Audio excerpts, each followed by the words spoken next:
Good Monday evening, everybody. How you doing? I'm Manny Vitale, host of My Fight Our War, and it's that time again. Monday, chilly Monday in Detroit, Michigan, and I hope you guys had a. Oh, I see things gonna. You just can't resist. There you go. Things in the house. I hope you guys had a great Thanksgiving. I know mine. I'm still full, and but it was so nice. Just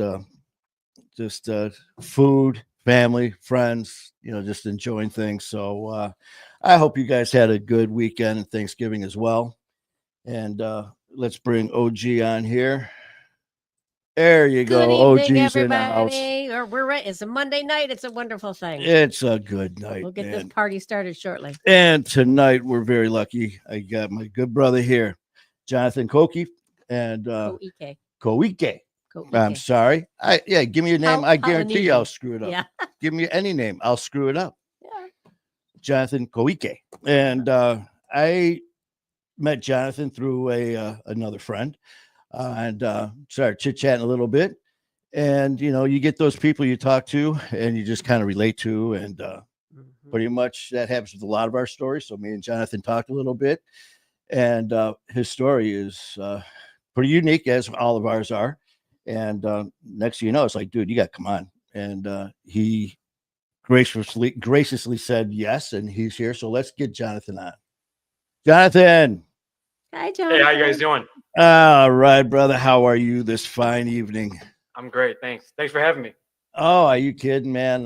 Like I said, I was just chit-chatting that we have a mutual friend, Buffy, and we were talking, and just from there, a few conversations and all that, and bam, here you are. And like I said, our stories are pretty unique in our own, and yours, I tell you. But bottom line is, man, thank you for coming on and sharing it with us. Yeah, no problem, man. Thanks for having me again. Yeah, how was your weekend, Thanksgiving? It was pretty quiet. Quiet. Yeah, my family life is a little in turmoil right now, and there's been a division in the family, so it's my mom and I on one side, and my siblings and my father on the other. So yeah, it is what it is, right? Mm-hmm. For now, and we do a lot of things too with when it happens, dealing with recovery and all that is, the things that we do, things that we say, it definitely creates that turmoil. And I did a show with my brother Skylar Ray. We do a show every Wednesday, Music and Mayhem, and right before holiday Thanksgiving, we were talking how people getting ready for the holidays, and you see all these happy faces and these wonderful stories, and that's not the fact all the time. Sometimes it's very hard times because of just that. So, but again, appreciate you coming on, and we just so people know, and everyone does know by now, with OG taking care of all the comments on the side. Writing. Yep. We got Tyler. Tyler's in the house Tyler as well. So Tyler, thank you so much for popping. I hope you guys had a great weekend as well. So we're gonna take OG and thing and just boom, and now we go.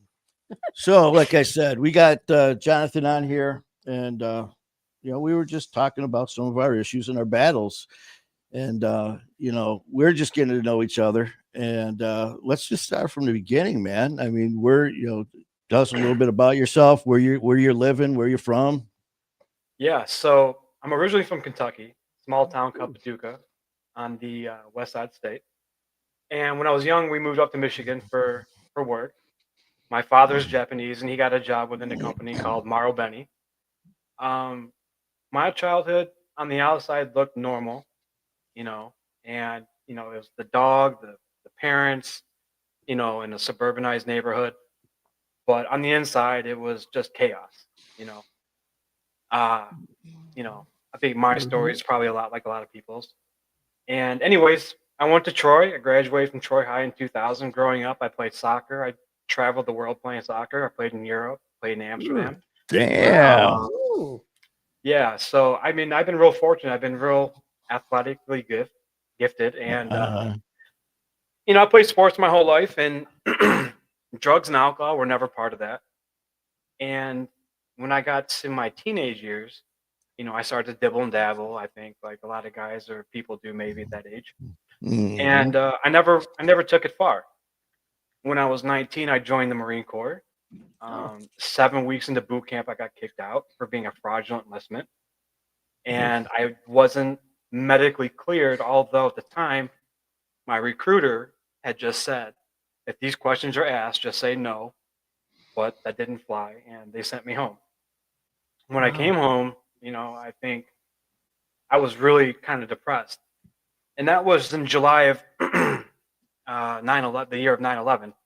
And a few months later, 9/11 happened, and a lot was going on then. And I started partying. I started working at this place called the Blue Martini in downtown Birmingham. And when I worked there, I met a lot of people that I wasn't used to being around, like famous people, Kid Rock, Oh. Red Wings players, Detroit Lions and Tigers, and so forth. Anyways, at that point in time, I kind of got involved in the business of selling drugs. Okay. And I started to sell cocaine. And I was selling cocaine to like doctors, lawyers, and attorneys, and people wanted to know my name. And I felt like I was on top of the world. I was young. I was 20. I was making $4,000 a week, working 3 days a week.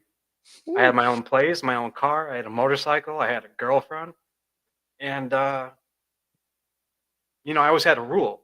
If you don't sniff it and you don't shoot it, you can at least try it. But I think when you get involved in those things, your mindset changes and your rules that you apply to yourself change. And I decided I would try the cocaine, Well, then that led to doing it here and there. That led to doing it at the gym. That led to doing it at work and so forth. And I was at a party one night, and a friend of mine, actually was my best friend at the time. I don't want to mention any names, but I was offered something that didn't look like cocaine, but I was told it was cocaine. It was heroin. Oh. And I tried it, and it instantly made me sick.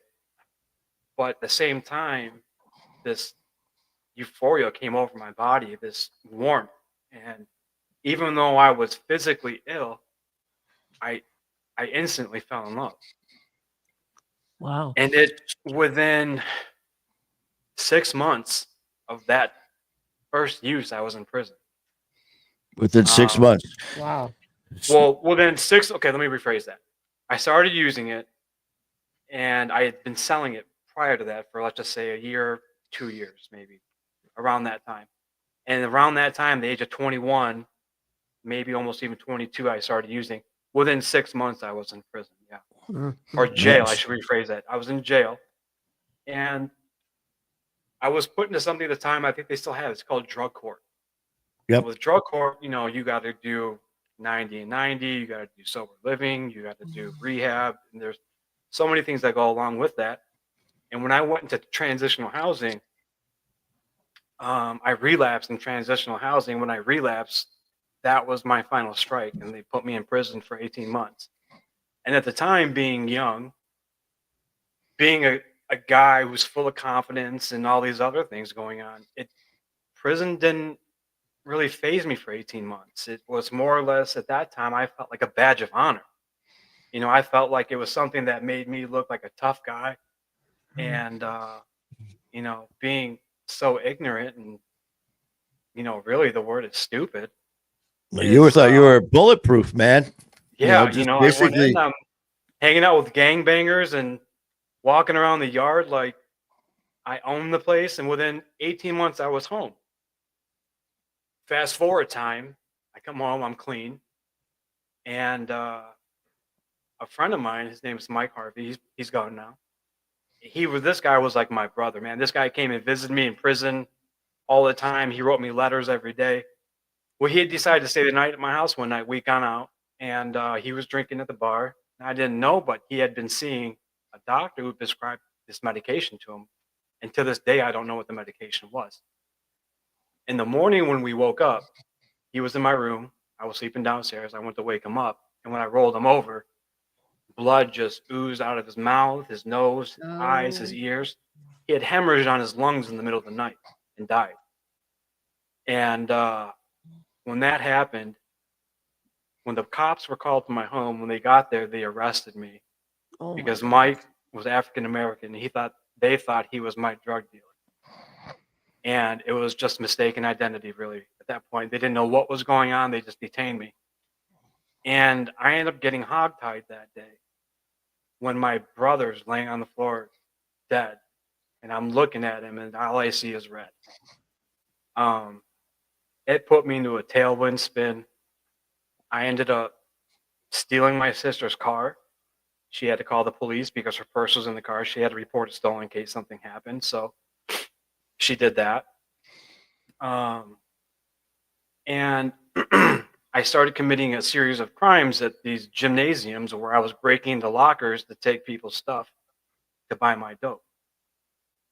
Well, the police department of this particular city had put cameras in their lockers because this Oh. was going on.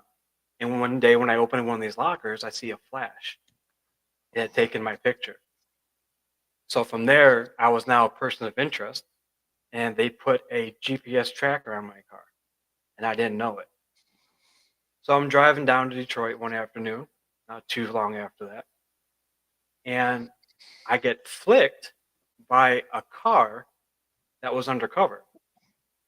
Well, as soon as this happens, I I don't know why, but I feel like I just have rabid blood in my system.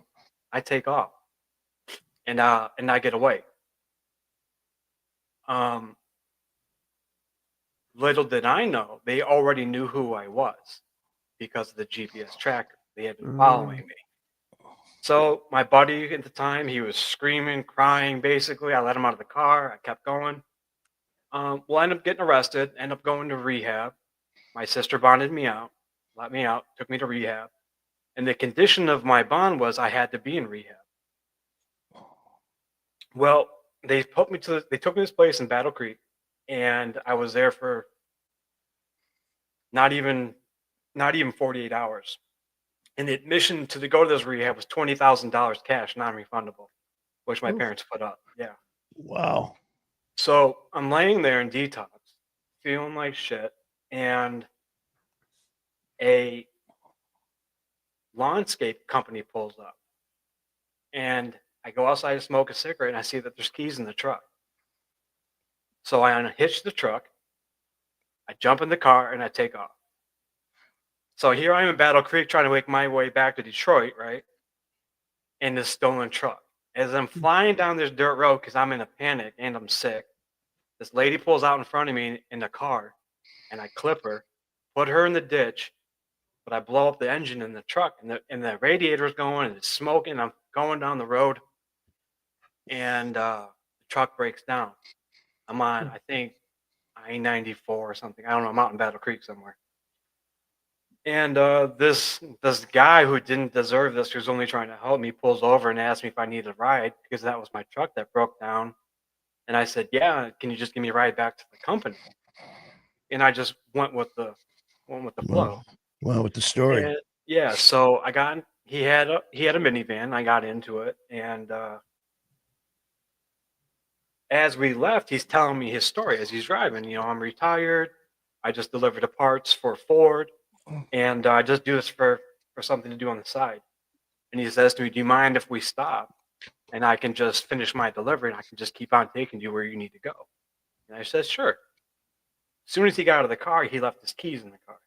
He left the car running. Well, I just jumped right over. I got in the driver's side and I took off. So now I'm in this guy's van, and the first thing I want to do is take a shower because it's been several days. I just spent several days in jail. You know, I'm detoxing, and I go to the gym that I had a membership at. I go in there, I shower, and a friend of mine sees me. He calls my sister because he thinks I'm supposed to be in rehab or jail, which he was right. So my sister at the time, who lived nearby, flew up there, saw where I was, waited for me to come out. And as I came out, she parked her car behind the car that I was getting into so I couldn't leave. And I just explained to her, "Look, this is what's going on. This is what had happened. And I'm going down to Detroit, no matter what you say here and now. And I promise you, after I do that, I will do anything that you want me to do." She was telling me she wanted to put me in a hotel room and then just take me to court on Monday because I had a hearing coming up that I had to go to anyways. And I said, yeah, that's fine. That's exactly what I'll do. I'll go down there. I'll come back. I'll call you. And she sat there and talked to me for about 10, 15 minutes, begged me not to do this. And you know how family members or people who care about you, they try to do or say anything to stop a loved one from destroying themselves. Definitely. Well, come to find out years later, she had called the police. So when I left that parking lot that day, when I got to I-75 and 14 Mile, there was a city cop on both sides of the road. And then a half mile up the road, there were a couple state troopers. And I'm in a minivan. It's about 6 o'clock, maybe 5 o'clock in the afternoon. So there's traffic out. As soon as I drive by this cop car, he pulls off, and the other one on the side road pulls off, and they flick their lights right on. And I know instantly it's for me.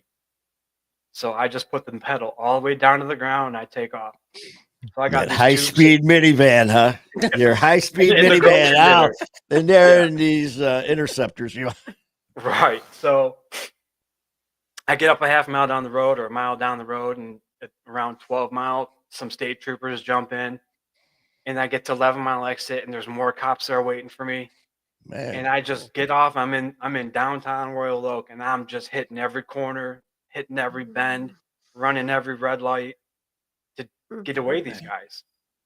Finally, I got, I don't know, 3 or 4 turns on them, maybe. All these cop cars behind me. And as the car is doing probably 10, 15 miles an hour, I jump out of the car and I try to run, but I run. And just the force of the velocity of the car, my head just smashed the ground, and my whole face looked like I got just hit with a bat. So I ran through a couple of yards, ran through a couple more yards, backyards, whatever. I knocked on this guy's door and said, I was playing basketball down the street, and these guys jumped me. Do you mind if I call my parents or the police to come get me? And he said, yeah, no problem. Meantime, there's probably 100 cops drive around these streets. Helicopter, I can hear a helicopter, and I don't know, man. I'm freaking out, right? And I'm so shook up and sick and everything. I'm throwing up, and this guy's not knowing what's wrong with this guy. Well, I waited for probably about an hour or so, and I was just sitting here talking to this gentleman, and I said, my ride should be here any second. I'm just going to meet him down the street. So when I left, I was walking down the street, and there was another vehicle sitting there with his keys in it. And I was gone.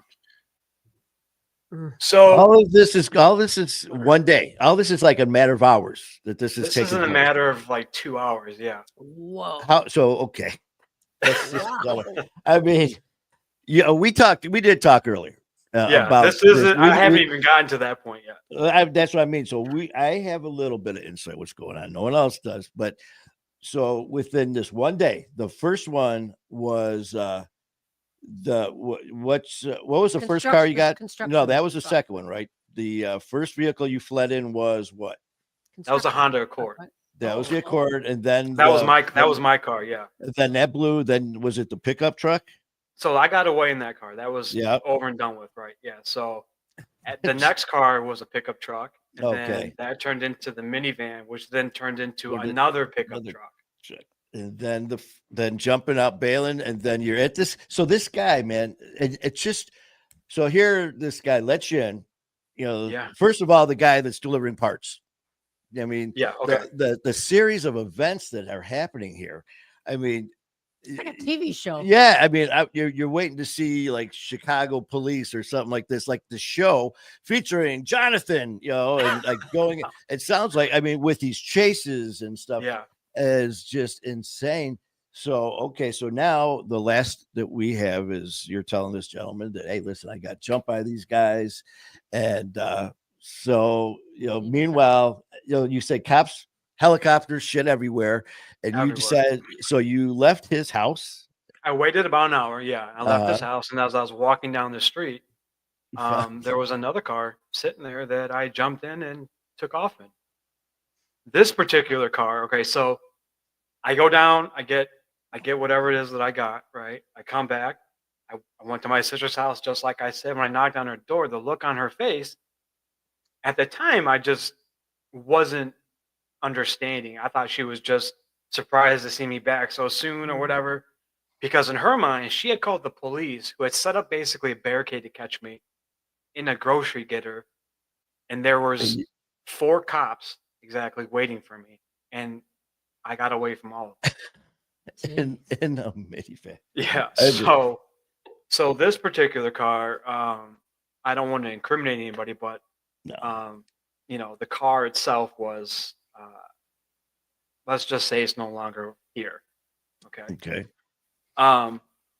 Anyway, so I'm going back to jail, and when they put me in the hotel, like they're gonna say I did that. When I went to the court the next morning, this officer makes a comment to me like, "Do you think you're related to Dale Earnhardt?" And because he was probably one of the officers, Yeah. and I just looked at him like I didn't know what he was talking about. Well, he stopped me. He told me to basically, put your hands up, whatever. I'm going to pat you down. They arrested me in court. I went back to court. I went back to prison at this point in time for this. It was, and when I went to court, I mean, this is just how out of my mind I was. I went to court with drugs in my possession. Oh. I was sitting in court for my court hearing, and I got crack cocaine, heroin, and analogs in my pocket. So when they search me, I get 3 more felonies, right? I get 3 more felonies just based on that, not including the things I just told you about. So at that point in time, I think I ended up getting charged with. So the first go around was, I think, 7 felonies. And I think the second go around was 8 felonies. Wow. So at this point in time, I'm going back to prison on a B prefix with 15 convicted felonies on me. So after my parents have always, no, I shouldn't say my parents, my mother. My mother's always, had my best interest and believed in me and didn't want me having a public pretender. Some people call them public defenders, but in our line of where we've been, we call them something different. Sure. So they paid a lot of money for an attorney, and I did another 24 months for 8 more felonies. While I'm in prison, my now ex-wife, a friend of mine at that point in time for over 20 years, we get married while I'm in prison. So I'm sitting in prison on drug charges, credit card fraud, fleeing and eluding, UDAA, all sorts of stuff. We marry. Again, she's been my friend since I was 11 or 12. At the time, I'm 28, 29 now. And by the time I'm 30, I'm home, 2011. And we're married. We have our first kid in 2012. We have our second kid in 2014. We have our third kid in 2015. Life's great. But I will say, I wasn't sober that entire time. You were using the whole time? No. So like a child was born. My relationship was in turmoil. My work wasn't going good. I mean, I could just throw excuses. Sure. But the reality is, at that point in time, when she wasn't around in the hospital, in between going to see her and coming back and taking care of the dogs and such forth, I had used. And maybe 6 months later after that, I used again, but it never got out of control. Not to the point where I had run out of money and such. Around 2017, 16, I landed a job at a place called Fanuc Robotics. A couple friends of mine had put some good words in for me, and to this day, I feel terrible because they referred me to this place. I take the job. I'm making good money. I'm working 70 plus hours a week. I got 3 kids at home. I got a dog. I got a cat, so forth. Like, we got a house in Rochester Hills on the lake. Life's going good. We had just sold our other house. We had made profit over $100,000 on it, and we had a really nice home, and things were good. I was working third shift. My wife was working first shift. But in that time period, like we're always in passing. Communication is breaking down. I got the kids from 6:30 in the morning till 2:30 or 3 o'clock in the afternoon from when I got to go to work. But I'm taking care of the house. I'm taking care of the kids. I'm doing diapers. I'm doing breakfast, lunch, snacks. I'm doing the yard work. I'm doing laundry. I'm cleaning the house. I'm doing dishes. And I'm trying to keep up my end of the bargain in our relationship, right? Because, we made a commitment to one another to always take care of one another, whatever we have. And somewhere along the way, I lost sight of what was important to me. I lost sight of my children. I lost sight of my marriage, my family, and my recovery first and foremost. And I had tried to get involved into the NA and AA and doing all these things, and I was trying to do these things, and I was trying to go to the gym, and I was trying to take care of my family, but I was falling short and everywhere I went. And I relapsed, and this time I had the money, I had the time, I had the hour lunch so I could drive down to Detroit on my lunch break. Um, I had the excuse of they got to keep me to 3 o'clock and not 2 o'clock so I could go back to Detroit. And before you know it, I had basically used all the money that we had, all the money we had saved. I started going into mutual funds, Roth IRAs. Um, Luckily, I mean, I could have, but I didn't go into my kids' custodial accounts. But I had drained our savings, our checkings, or at least my checkings. And we had a $1,900 mortgage payment coming up. I missed it. We had her car payment coming up. I missed it. And, Mhm. you know, on one of these nights, I went down to Detroit and I was too high to drive back. So I pulled over in Oak Park. Oak Park, yeah. Mhm. And as I'm sitting there in my Jeep Wrangler and I'm passed out, and I now know to lock my doors when I pass out because of what has happened in the past. I get a knock on my door, and it's this officer, and he says, I need to see your license and registration. So I said, all right. So I reach over to my glove box to get it, and as I'm going over to hand it to him, he puts his hand in the window and grabs it out of my hand, and immediately says, "Turn off the car, step out of the vehicle, put your hands on the hood." Uh-oh. And instantly in my mind, I think, well, I got A, B, C, D, and E in my car, or take off and maybe get charged with one felony instead of 5. Fight or flight. And So I said, sure. I said, all right. I went to take off my seatbelt. When I did that, I threw the car and drive, and I just punched it. Well, the police report says he held on to the car and I put his life in danger, which neither here nor there at this point. But so there's him and another cop car behind me. I take off. We're in high speed chase. We're hitting corners. They're keeping up. I'm in a Jeep Wrangler. Finally, I come across this yard, and I get away through driving through the fences. They didn't follow me. Now I'm trying to call my family, telling them what happened. They're like, you're just hallucinating. You're probably using drugs. This is not real. Just come home. And I'm like, no, this is real. This is what's happening. So at this point, I decided to go back to the drug dealer's house to get more drugs because I'm freaking out. And I get there, and he says to me, up ahead, that red pickup truck is an undercover cop. I want you to know. So if you pass him and he starts to follow you, that's who's following you. Well, as soon as I pass this red pickup truck over here on State Fair and I-75 area, the red pickup truck gets right behind me. As soon as I hit the, what is that, right next to the freeway? I-75. Well, it's I-75, but the service drive. As soon as I get on the service drive, he flicks me. I punch it. I'm in my Jeep Wrangler. I'm going north. I get back south. I'm going north. I'm going through Hazel Park. I'm going back through Detroit. Finally, I shake this guy. And now this is the second high-speed chase in like an hour.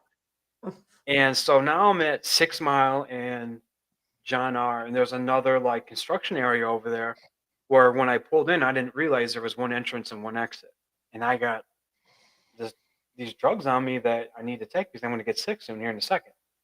So I drive back to the back of the parking lot, which I didn't know was the back of the parking lot.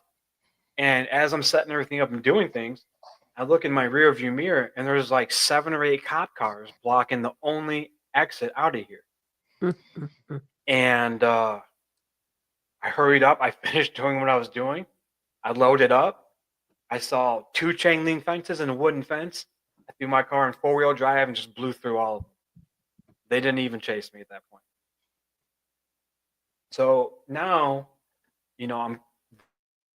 was chasing me in Oak Park is calling my phone saying, look, you need to turn yourself in. We're going to catch you.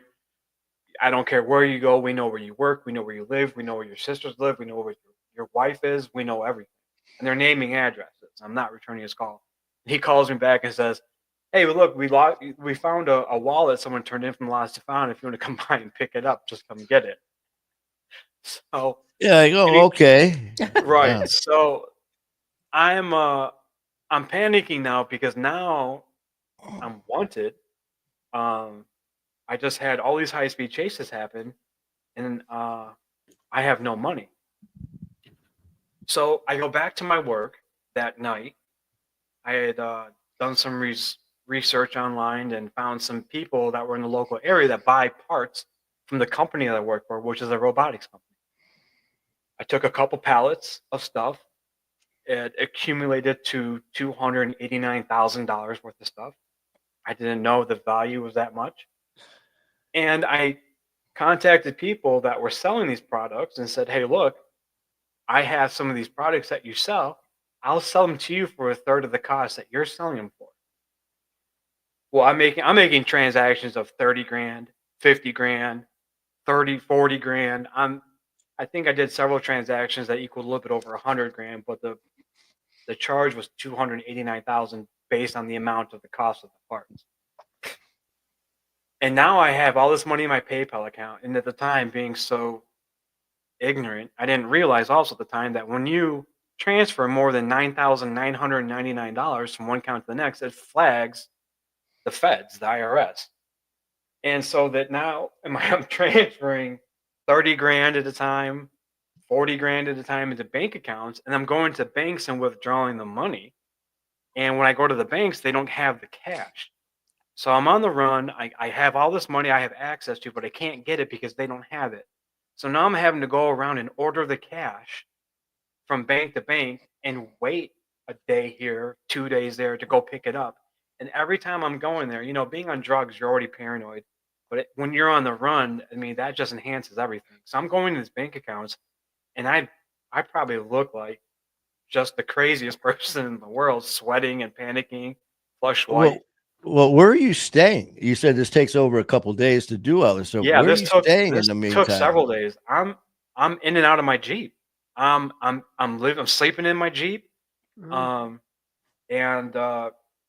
after I did the first transaction, the guy gave me cash. I think he gave me somewhere around, I don't know, let's just say $12,000. So I got green on me. You know what I mean? So I'm buying clothes. I'm buying weird shit like flashlights and just my drug instated mind. Just, you do and you become obsessed with things that are just weird. Anyways, I'm buying camping gear and bikes and all kinds of weird shit. And I'm living out of my car. And I'm going home from time to time. And the police have already come to my parents' house, my wife's house, or our house several times. And, everyone's just begging me just to stop, turn yourself in, stop doing this. You're going to kill yourself. And at the time, if I'm being completely honest, I didn't care about my life. I wanted to die. And I thought to myself, well, you don't have the balls to do it yourself. So buy yourself a gun that looks like a gun that's not real. And when the cops approach you, point it at them and they'll take care of it for you. Suicide by cop. That was my thought. So I get the money. Somebody else got the money. I didn't end up getting most of the money, and I wish I would have, and I wish this person didn't have it, but they got a lot of it. And I left Michigan within a few days, and I was in Ohio. I stopped, bought a new phone. I got rid of my other phone, so I didn't want them tracking it. Um, but even trying to prevent that, when you call your loved ones, you now give them that new information, and I had done that. So I didn't know it at the time, but I was being tracked. So I'd already been in those 3 high-speed chases here in Michigan. I get to Ohio. I'm trying to find a place to rest, lay my head. And my sister's telling me, look, just get yourself a hotel room. Stop pulling over on the side of the road because every time you pulled over, you can do a chase. I said, all right, that's what I'll do. But I didn't. I went to Walmart. I went in there. I did some shopping. This is in Ohio. And I get back in my car, set things up. I'm good for the night. Smoking a cigarette. I pass out. And I get a knock on my window again. I look over and there's the police. And I look in my window and there's probably 7 or 8 cop cars behind me. And I'm just sitting in the Walmart parking lot, but there's nobody in front of me. As soon as I look at him, he says, don't do it. Well, that's the first thing I did. And then I look in my rearview mirror, and to me, this is nighttime now, but you can kind of tell what a car is by its headlights. This is either like a Dodge Charger or something like that, and it's on me like that. So right here in the Walmart parking lot, there's a huge field and a big ass hill, a fence, and a ditch, which I didn't see. My car went airborne. And I hit this curb and I'm flying up this hill. I fly through this fence. My Jeep goes airborne. The hood comes up. The bike rack comes off. I think the spare tire in the back flew off the car. And all the cops that were chasing me couldn't chase me up this hill. I get on, I think it was I-75, and I just take off and I rip it. But I get off at the first exit because I think in my mind that they're calling ahead, like, look for this car. So I get off at the first exit. I tape down my hood. I had bought a U.S. Army thing for your car for the back window. I got out of my car real quick, put that on my car. I taped the hood down. I had 2 other license plates in my car that were from different cars. And I took the other license plate off real quick. I put the other license plate right back on. I take off and I changed my settings to New Jersey because I had a friend in New Jersey. And I decided to go there. I was heading to Florida, and I don't even know if I should say this, but I'm going to. I had met a guy that was supposed to be giving me new credentials, and that was my whole intention of leaving Michigan because I wanted to change who I was. And if that didn't happen, it was going to be suicide by cop. So this is where I'm supposed to be going, is Florida. I change my route. I take off to Jersey. I make it to Jersey. I stay the night with a friend. And I get back on the road a day later. And I'm now in Georgia, right? So I get to Georgia and now I'm so exhausted. I can't drive any further. I'm talking to my sister on the phone. She says, again, go get yourself a hotel room because this just keeps happening. And I said, that's what I'll do. But I didn't. Pulled off the road. I'm in the boonies. I don't know where I'm at. I'm thinking to myself, there's no way on hell anybody's going to find me out here. Again, they're tracking my phone and I don't know it. I wake up on my driver's side window, and there's a cop in this window, another cop behind me. And as I look up, he says, just step out of the car. Please just step out of the car. And I said, okay. I threw the car in drive and I took off. When this happened, I didn't realize it, but my car was in 4-wheel drive and it wouldn't go above like 70 miles an hour. So this chase happens and there's already 10 cop cars behind me, and this chase is going on, and they're catching up and they're backing off and they're catching up, and the car's not going any faster. Well, up a few miles down the road, I crossed county lines. When I crossed county lines, the next county and their sheriff's department jump in the chase. So now there's like 15 cop cars behind me. A few more miles down the road, they call them God's special people. This is the GSP, the Georgia State Police. They jump in the chase. A few more miles down the road, a helicopter jumps in the chase. And at this point, I know it's over. So I'm trying to get rid of everything that I can. I got stuff preloaded that I'm doing. I'm trying to make phone calls to people to let them know I'm going to jail. And in the process, I remember I had bought a gun or a BB gun that looked like a real gun that I was going to use. It was behind the seat behind me. When I went to reach for it, I couldn't find it. So I put the car in cruise control at 70 miles an hour and left the driver's seat to go look for this gun. I was probably back there for a good autopilot. Yeah, I was probably back there for a good 10 or 12 seconds, just rifling through things trying to find it, and I couldn't find it.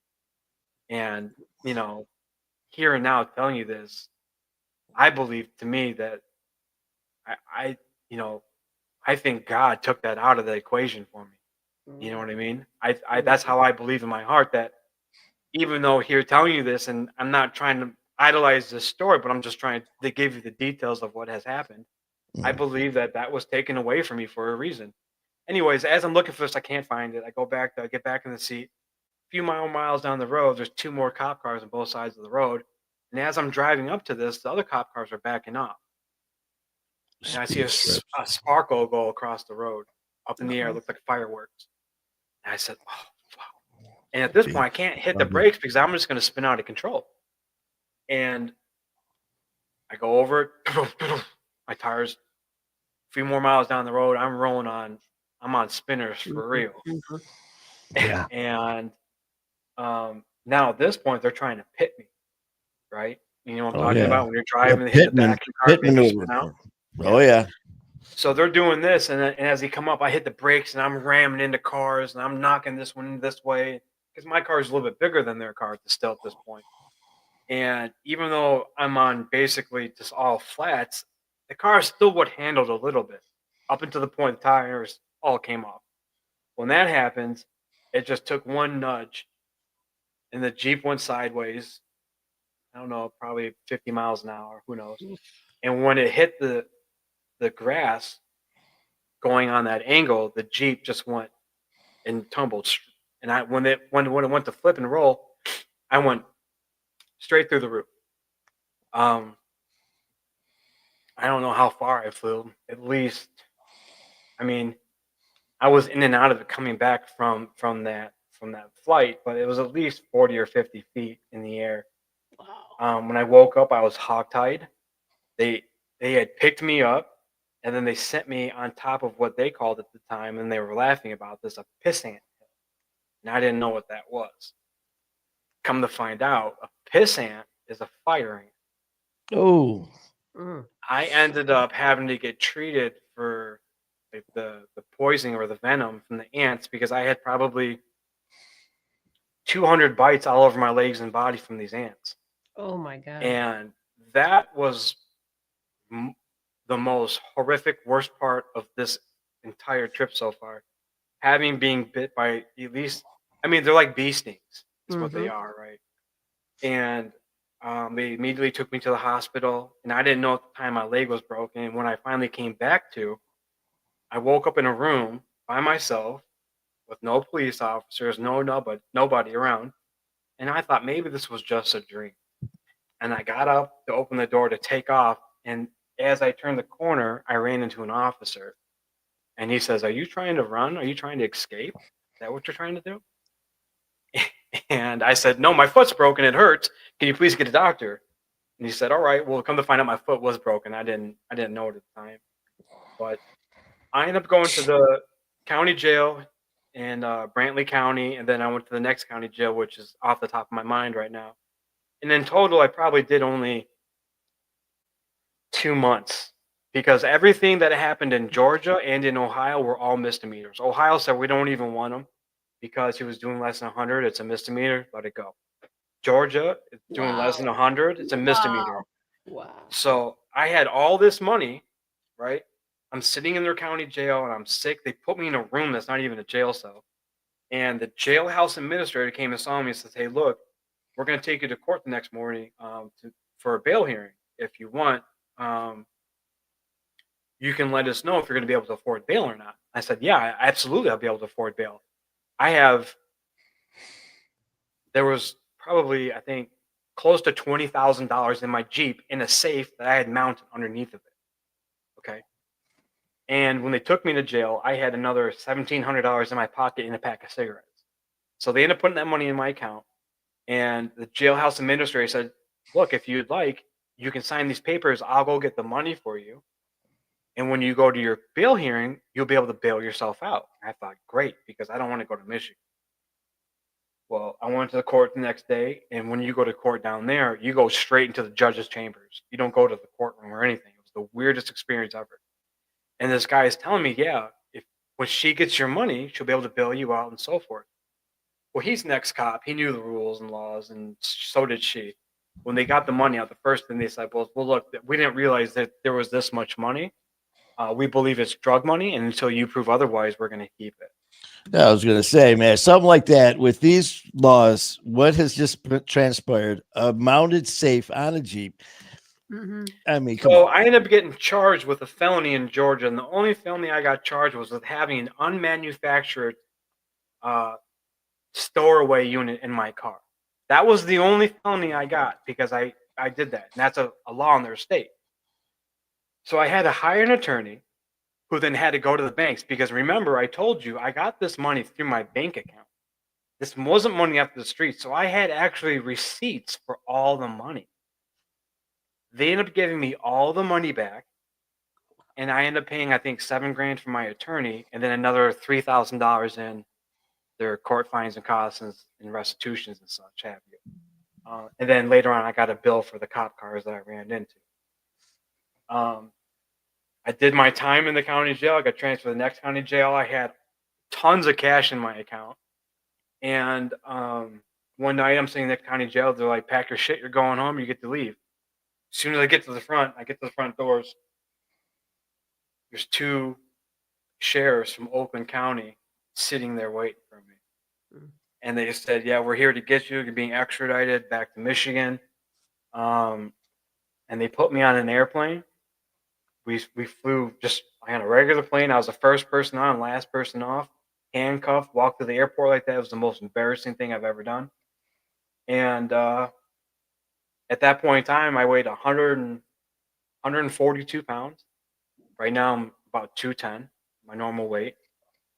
And yeah, I mean, from that point on, when I went to court, I ended up getting charged with 5 more felonies, including the one fleeing eluding here in Michigan, and FTD, which is credit card fraud, and embezzlement for over $100,000. And I thought at the time that the feds were going to pick it up because the company that I stole from was FDIC insured. And I guess when it comes to these kinds of things, the feds have the option to pick up the case or not, and they never did. So the state took it over, and I ended up serving 2,472 days for embezzlement, fleeing and eluding, and credit card fraud. So when it comes down to it, with all these different things, everything that happened, how much actual time from start to finish did you actually spend then? How much jail time did you do consecutive? 3, 4, 7, 11, county jail 12, and rehab, say 13 years almost. 13 years in the system. Wow. Yeah. Well, no. Consistently from the time I was 21 until 43. Okay. And as far as prison time is like the longest, like I know you said you were in for like a month or whatever, like short stays in and out, in and out. What was the longest that you were in consecutively? You know, you went behind bars and you didn't get out. What was the longest you were in that for? This past time from 2017 into 2024. Okay. So you did 7 years consecutive, right? Yeah, okay. That's right.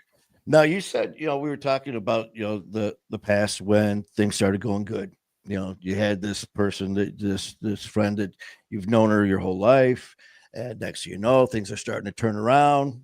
Get the good job, you got the house, the kids, the dog, the cat, the white picket fence. Everything's going great. Everything's perfect. Now, so she knew about your past. Then she knew about the drugs. She knew about the stuff in the past, right? So she obviously had to know that. Yeah. So to break it down, I've known her since I was 12.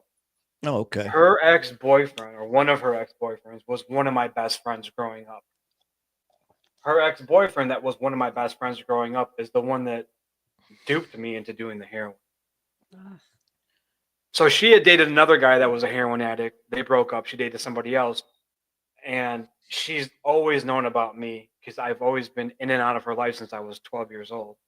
And when she married me inside of prison, you know, I had made promises like I won't relapse, I won't do this, and I won't do that.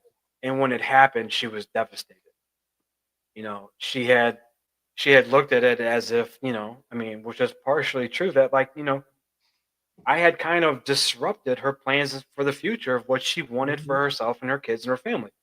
And and that's on me. You know what I mean? Like, I made promises that I probably should not have made, and I had said things probably at the time just to appease her, but I never had intentions when saying these things to actually not do them. You know what I mean? Like, when I'm telling her these things, I'm not thinking in the back of my mind, well, maybe there's a chance or this and that. Like, I really felt like at the time I can make that commitment to her. And when I didn't follow through, it crushed her. You know what I mean? Like, 5 years into my prison bit, she decides one day she doesn't want me talking to my kids anymore after I've been talking to them every single day, multiple times per day. And one day she just blocked her phone, and I haven't talked to my kids now in almost 2.5 years. See, Um, that's the thing, man. I mean, once a lot of times, as dealing with what we deal with addiction, man, we will pretty much say and do anything. And I've yeah, always said, man, we are the best manipulators. Well, we think we are the best manipulators around. right. We will go, there are no depths that we will not sink to the things that we'll say and do. Yeah, And then thinking that we're getting away with it, that's another separate issue as well, man. Because I can't tell you how many shows I've been on when they're saying the same thing. Like, well, man, what did you say this? Did you say that? It's like, just like, we will say anything to yeah, get what we want, to manipulate the story the way we want.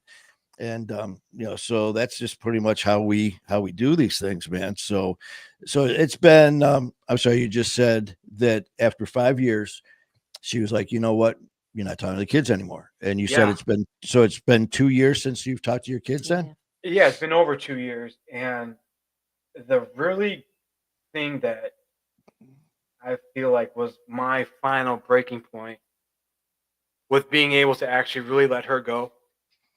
Uh, it was April. So it was about 2 months before my release. She had known I was getting released, and she unblocked her phone and allowed me to call her house or her phone for 9 days. Over those 9 days, there was probably an average of 3 to 5 phone calls a day throughout the day because I thought maybe she had unblocked her phone because she wanted me to talk to the kids or let her know I'm coming home and so forth. After those 9 days, she reblocked her phone. A week later, I got a notice in the mail for a personal protection order hearing.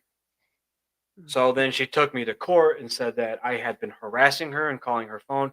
And even at this point in time, her and I probably haven't even shared a hello in over almost close to 2 years, right?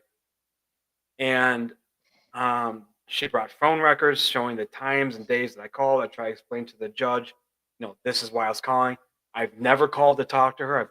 I've only ever called to talk to my children, and that's who I talk to when I call. And she's also set up video visits for me and my children. So I was video visiting with my children. I was talking to them on the phone. She cuts me off one day. One day she turns the phone back on. I'm calling. Next thing I know, I have a hearing for a personal protection order. When I go there, she tells the judge some horrific things. And because I didn't have a court order to call her phone to talk to my children, he granted her a personal protection order for 12 months. So I'm coming home now, and as I'm coming home, the day before my release, I get a letter in the mail, and my parole conditions had changed, and now she's added to my parole conditions. She had contacted my parole officer before I even came home, and made her peace with that. And since I've been home, I've had to file for parenting time, which thank God I was granted. Now I'm waiting to go through this process, through this counseling place called Impact Counseling, and I'm trying to pick the pieces up the best I can. You know, I know I've made some really bad decisions in my life, and I've made some really poor choices, and I've hurt a lot of people along the way, and I recognize that. But I can't change it. I can only do the best that I can and continue to do the best that I can. And it's not for them, and it's not for my kids, but it's for me. And it's because I know that I deserve better than this. And I know I deserve better than the life that I was living. And I'm not even including just like doing the drugs and the alcohol and the heroin and the cocaine and all these things. You know, I feel like there's a reason why I'm here. There's a reason why I've gone through the things I've gone through. There's a reason why I've been able to walk away from them. And, you know, I'm not sure what my purpose is, and I'm still trying to figure that out. But there's no way that if there is a God, that He's allowed me to do these things in my life, have these experiences for no reason at all. There's got to be a greater purpose out there, brother. And Oh, I'm trying to figure it out. You know what I mean? I'm trying to take it one day at a time. I'm not perfect. I make mistakes. I screw up, and you know, I don't want well, to say it's because I'm only human, but it's because I'm not I'm not perfect. I'm well, flawed. the You know what I bottom mean? line Like, is, well, that is the bottom line, and there is no saying, just saying we are only human, and yes, we yeah, make mistakes, and no, it's not an excuse, but that's not being using as an excuse. The excuse, is I screwed up. I did these things. It's not an excuse. That's admitting it and owning it. yeah, And like you said, to do these things and straighten our lives out, make these decisions, and get to that point where it's time.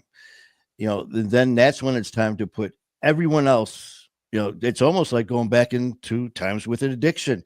You put yeah, everyone behind you, and you take care of number one, which at that time was put everyone. I don't care what I say, what they do. I don't care who I hurt. I'm taking care of me by using drugs. Now it's just the flip flop where I don't care. It's not that you don't care about anyone, but you're putting yourself first, which is good to take care of Jonathan first. yeah, And you nailed it. It's not because of your ex-wife. It's not because of your kids.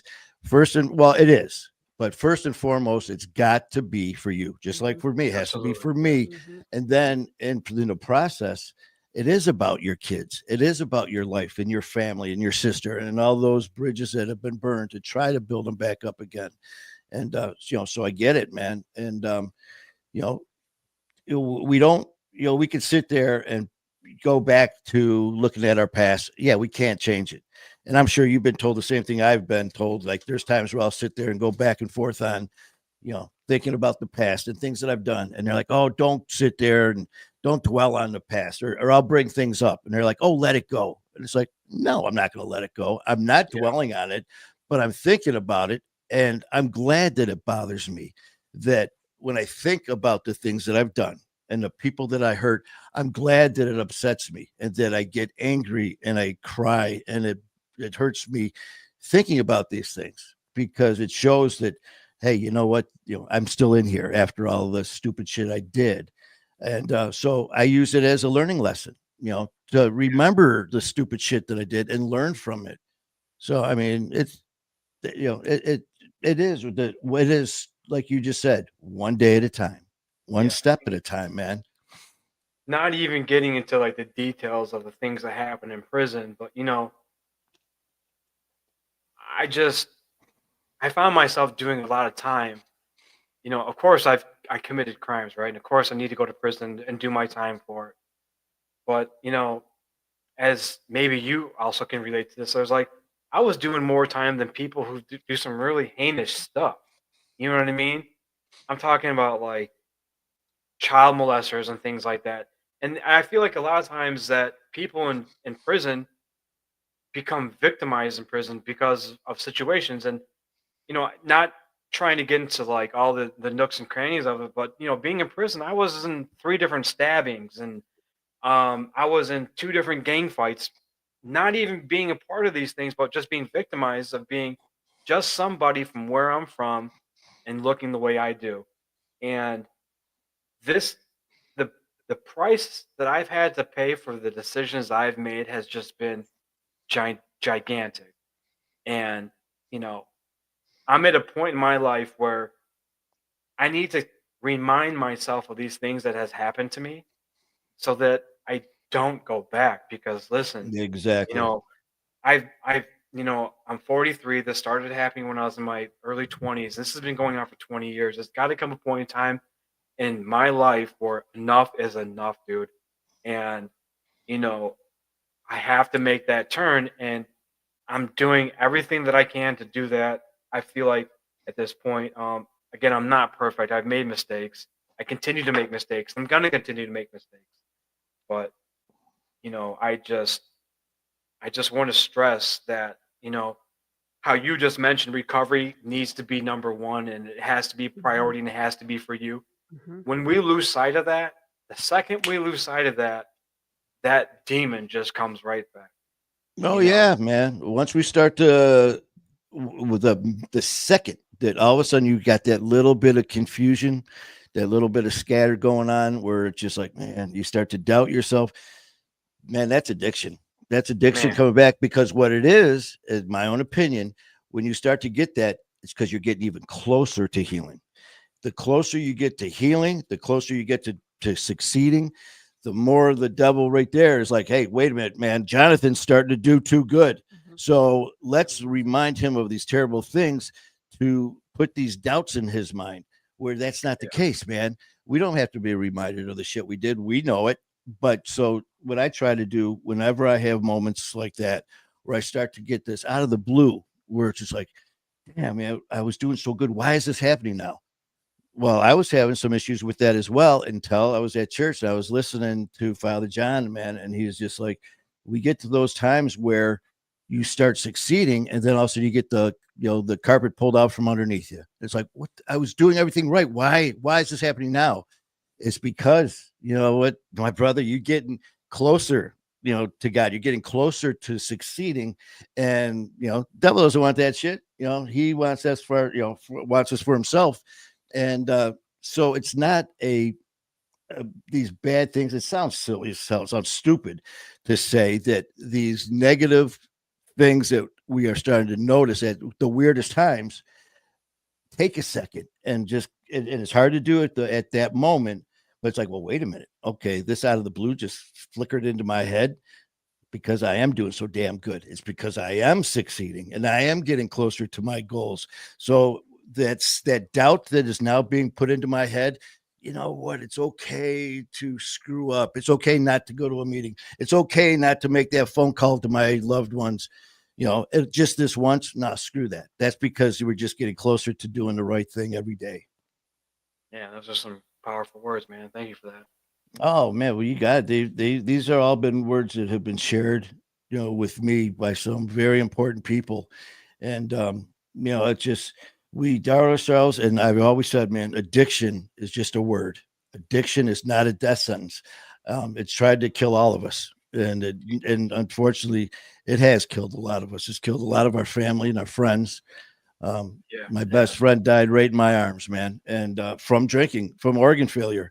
And here, fast forward years later, there I am laying there as yellow as can be, with the doctor saying, "Man, you're going to be dead in less than 6 weeks." And it's just this whole learning process. And but you know what? You are human, but the thing is, like I always say, especially for guys, first thing, check your ego. Put the ego aside, man. You know what? I ain't too proud. I mean, I'll sit there when I'm pissed. You'll know I'm pissed. When I'm upset, you're going to see me cry. It's okay to be vulnerable, and that was a hard thing for me to do for all my life, brother. But you're doing the right thing by sharing your story, by owning it. Mhm. yeah. I went to a meeting out in Ann Arbor this past weekend, and I met a lot of great guys at this meeting, at the Al-Anon Club out in Ann Arbor, and there probably had to been at least 100 men at this meeting. It was incredible. It's one of the coolest things I've ever experienced. But I was talking to one of my friends. His name's Marty, and during this time, I had gone out there to meet with him to go to a meeting. And anyways, someone has shared something along the lines of something like this. When we're addicts, we have this disease, right? We're the lucky ones. And the way they broke it down was like this: when someone's got cancer or they have an illness, they can only hope to get back to the health that they originally started at. When we're in addiction and we get better, we become better versions of ourselves. And when I heard that, man, it gave me so much hope, and like made me feel so good about myself. Because it's so true. Because when we're in our addiction, we're just some really shitty people. You know what I mean? Like we just don't care. And to know that those words carry so much weight and truth, it felt so good to hear that. You know what I mean? Because that's such an incredible thing to just really just soak that in. Yeah, we have a disease. Yeah, we have a problem. But when you get better, you're a better version of what you were when you started. Oh yeah. That's And awesome. the thing is too, man, Jonathan and me and the rest of us out there, you were Jonathan before you became an addict. I was Manny before I became an alcoholic and an addict. And I'm still Manny in recovery. I am a better version of Manny now that I'm in recovery. Before addiction and all that, I mean, I've always been an asshole, but and just like in kind of funny, silly, kind of crazy ways. Right. Yeah. But never in a terrible way before drugs and addiction take over. I was always, a good guy, but then drugs, alcohol come in.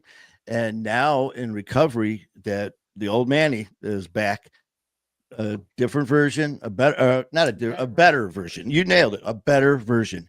And what do? I had people say that us as addicts and all that we are selfish, we're weak, we're this and that. And I'm like, you know what? I got pissed at first.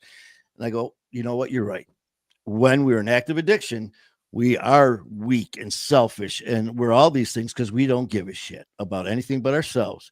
But do not use those words weak when it comes to people that when we are in recovery, because we are the strongest people around. We are part of an elite fraternity that can call ourselves addicts, alcoholics that are in recovery, because now, not only in recovery, I tell people all the time who have never, by the grace of God, who have never dealt with any types of issues with addiction. What do they have? They got problems with work, personal life, their family situation, their kids, their personal life with their spouses. They've got all these problems, finances. Well, guess what? We have all those problems too. And on top of that, 24/7 addiction, on top of that we deal with every day, and we deal with it like champions, like warriors. And if that's not enough, then we reach behind us, or we reach down and we pick up somebody else who needs help, and we take them for along the ride, just like you, just like me, just like the rest of us out here. Yeah. Yeah. Man. So it's a good thing, brother. Well said. Yeah. Since I've come home, I've one of my biggest issues is trying to find employment since I've been gone. And there's a lot of people out there that I know that hire felon-friendly jobs. Mm-hmm. And it's one of the things I've been struggling with, along with like my children. And when I left, I was 36, but remember, I had been married before that, and I hadn't lived with my mother since my 20s. And coming home, living with her, and she's still stuck in the mother son kind of thing, and trying to explain to her, like, look, I'm 43 years old, life's a little bit different now, and trying to get her to catch up to times has been difficult. But out here in Pontiac, there's a pretty good community of people in recovery. I got friends, like I just told you, in Ann Arbor and stuff. I went to that meeting over the week, and I actually ran into a friend of mine from high school I hadn't seen in over 20 years that I grew up with, which was really nice. But being in recovery and having gone through these things, I was always embarrassed and ashamed to admit to people, especially when you meet new people. But I find it becoming a little bit easier to talk about it and be who I am and being comfortable in my skin, because over the last several years, I think I realized that I never really used to like myself. I was never happy, and I always put on this facade of being this macho, confident, cocky, and deep inside, I didn't like anything about myself, and I never really knew why. But it's it's a learning process, and I'm going through it. But like I was talking to you before the show, I went to Kensington Church this past weekend, which I think is something I've been yearning to do, wanting to do, itching to do, but not really knowing how to do it because I don't know anybody at the church. I haven't been there in so long. I didn't have anyone to go with. And finally I just put my boots on, I put my jacket on. My mom said, "Where are you going?" I said, "I'm going to church." There you She go. looked at me like, and I just said, I'm either gonna sink or swim. You know what I mean? Like I'm no longer gonna allow myself to hold myself back. You know, That's I think, that's it. learning how to live life on life's terms is part of it, but being happy doing is the key to it. You know what I mean? Oh, without a doubt. And in the past, man, addiction was ruled our lives. Addiction was made our decisions and our choices. Not anymore. Now we are in control of all that. And just as far as like the mom thing, you were talking about how moving back and Yeah. just so you know, man, we all know, just like, as the day goes, man, our moms, once a mom, always a mom, and Mama Bear, there, it doesn't matter if we're 14 or 40 or 80, whatever, they're still gonna, Yeah.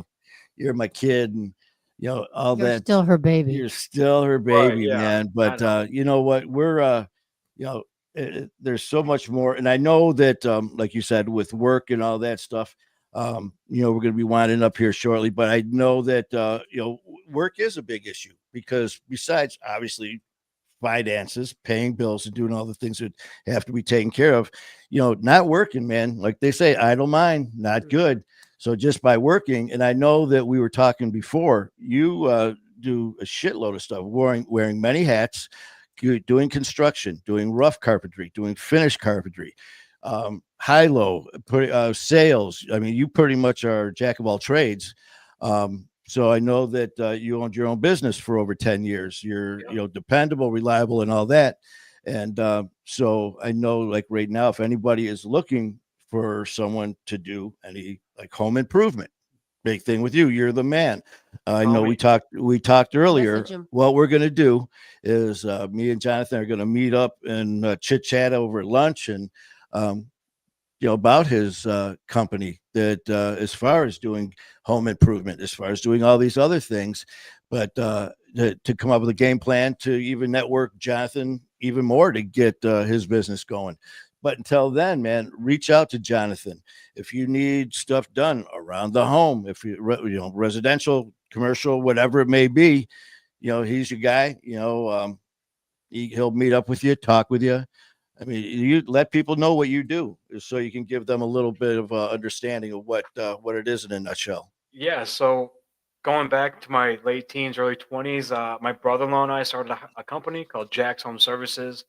We did drywall, painting, flooring, rough carpentry, finished carpentry, framing, tile, and we did that for over 10 years, and it was pretty successful for a long time, and I've been involved with different companies with sales, and I've even done things as far as snow removal and, landscaping. But over the past 20 years, like you said, I've wore many hats, Mhm. jack of all, master of none, probably, but Gotcha. I'm very hardworking. I'm dedicated, and I was telling you, as addicts, we don't do things just kind of, sort of. It's either all or none, and I'm learning how to balance it out in my life, but I'm still somebody who is reliable, accountable, and hardworking. I've held supervisor, manager jobs. When I worked at Fanuc Robotics, I moved up within the company within 6 months to the team lead over the logistics department. Hmm. Started off just in shipping and handling, driving high lows and reach trucks. But typically, I was always told to, when I started working when I was young, my father told me, he said, "Don't dress for the position that you have, dress for the position that you want." Mm-hmm. And I've always carried that mentality with me. And I've always moved up in companies fairly quickly because I think I'm able to communicate well and express, you know, what is what and how is what. But um, you know, I do things to the best of my ability, or I just don't do them. You know what I mean? So yeah, There you go. I'm good at what I do typically, and I learn and catch on quick. So Well, I'll tell you what, we're gonna keep in touch. I mean, hell, you're part. Like I said, welcome to the family, man. Yeah. You're this is just the beginning, and we'll hook up and grab some lunch Yeah. and go over your game plan, whatever it is, and see what we can get going for you. But until then, man, if anyone needs anything, check out your page. Where you got your Facebook page, right? Yeah. It's my name. Yeah, so go right to Jonathan, his page right there. Message him. If you got questions about any of the home improvement stuff, hit him up now before we even get going to this next step, and he'll be more than happy to take care of you. And that as well, man. So, I really appreciate you coming on, man. And I know that there's even more so to this story. And there's I am very famous for going live anytime and spur of the moment. And like I said, me and you, a lot in common in different ways, as far as a lot of us do in different circles here. And so we're gonna obviously be in touch nonstop anyways. But maybe we'll pop on for another live here, and we'll work it out. We'll work it out. But thank you so much for coming on.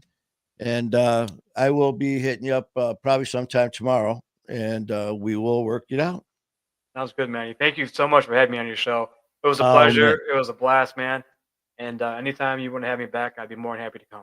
Well, I'll be chit-chat with you soon, brother. And let's get OG in here. So you know what, too, OG, you got By the way, Buffy was on. I saw Buffy. I don't know if you got comments on there, Jonathan, but no, I can't see anything. Okay, Buffy was on there just sharing her support, and Tyler started with Amanda Buffy, Andrews. Thank you so much. Lori from Alabama. Lori, we got our family from Alabama. Cousin Tony. Yep. So we got our family on here. So thank you guys so much. And Buffy, thank you for reaching out. Definitely appreciate it. And your kind words as well. And Buffy's going to be coming on as well. So, this is, one big family, and we take care of each other.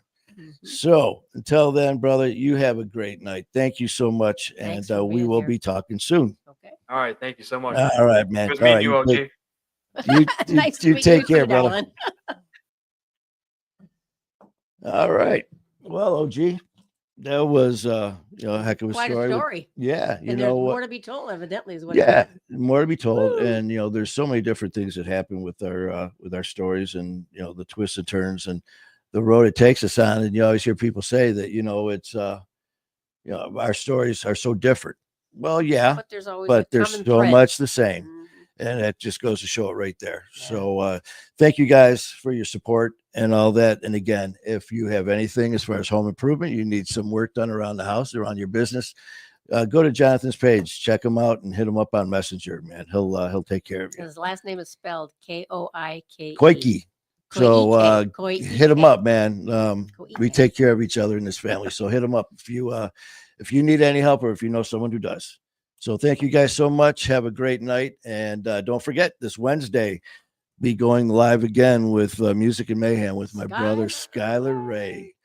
So have a great night, guys. Love you. And keep fighting a good fight.